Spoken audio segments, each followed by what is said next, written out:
Have you ever had this happen? You complete an RCT, access is perfect, canals cleaned, obturated well, crown placed, yet the patient returns a few weeks later with pain or worse, swelling, discomfort, persistent percussion sensitivity.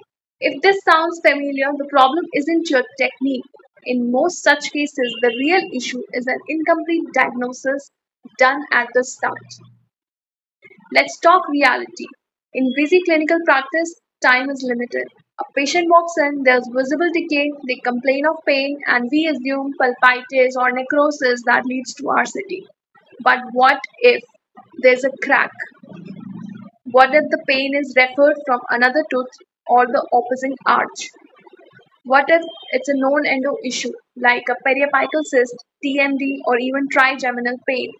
What if the pain is from occlusal trauma or a hidden MB2? When we skip the full diagnostic protocol, we miss the real source of the problem. And then, no matter how good our cleaning and shaping is, the treatment fails. Let me share a few common clinical errors I've seen dentists make, and sometimes I made them too. Case 1 is wrong tooth RCT. Pain on upper molar, RCT done, but the real culprit was the second molar, first molar treated unnecessarily. Case 2 is cracked tooth, missed. Patient reports sharp pain on biting, no decay, RCT done, but pain persists. And the tooth needed extraction, not RCT. Case 3 is missed MB2. All canals clean, but one canal MB2 never found. X-ray look perfect, but persistent symptoms. Case 4 is periodontal endodontic lesion. RCT started on a tooth with deep isolated pocket, but no flap. The result, it becomes mobile and need to be extracted later. Takeaway is diagnosis is not just pulpal vitality, it's periodontal, anatomical, or even physiological. Here's a complete checklist you can follow before starting an RCT. First is patient interview. Ask deep, not just surface. Is the pain spontaneous or triggered? Can the patient localize it or is it vague? Does it linger after cold? Pain on biting or release? Many patients can't describe accurately, you have to lead them. Second is pulpal and periapical test. Cold test with endo ice or cotton palette. EPT if unsure. Percussion and palpation. Bite test for the cracks. Always compare with controlled teeth. Third is radiographs, not just one. Take two angled radiographs. Check for missed canals, periapical radiolucency, percussion involvement, resorption, widened PDL, or signs of fracture. If available, use CBCT, especially for retreatments or vague symptoms. Fourth is periodontal evaluation.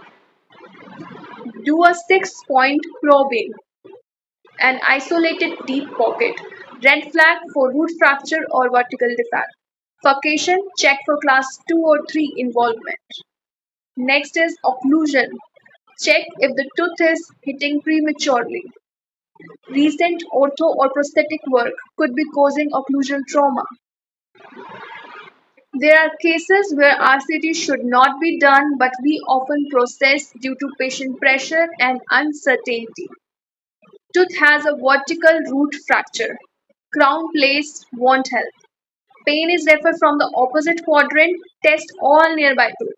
Tooth is periodontally hopeless. Mobility 3, no bone, endo won't save it. Symptoms are non-odontogenic like migraine, sinus, neuralgia. Always remember your job is not to do RCT. Your job is to solve the patient problem. I'm telling you from experience, the more time you spend diagnosing, the less time you spend retreating. Every failed RCT hurts your reputation, your confidence, and your patient's trust. So take a step back, don't just treat the tooth, understand the entire clinical picture. If something doesn't make sense, pause. Ask, test again, use CBCT, and refer if needed. Incomplete diagnosis is not a beginner's mistake, it's a silent error even seniors make. But the moment you become strict with your diagnostic process, your endo success rate will shoot up. If this video helped clarify something for you, like, share, and subscribe. Comment below if you have had a failed RCT due to diagnostic errors or want help analyzing your tough cases. This is Dr. Palak, helping you take your RCT skills from good to bulletproof. See you in the next one. Thank you.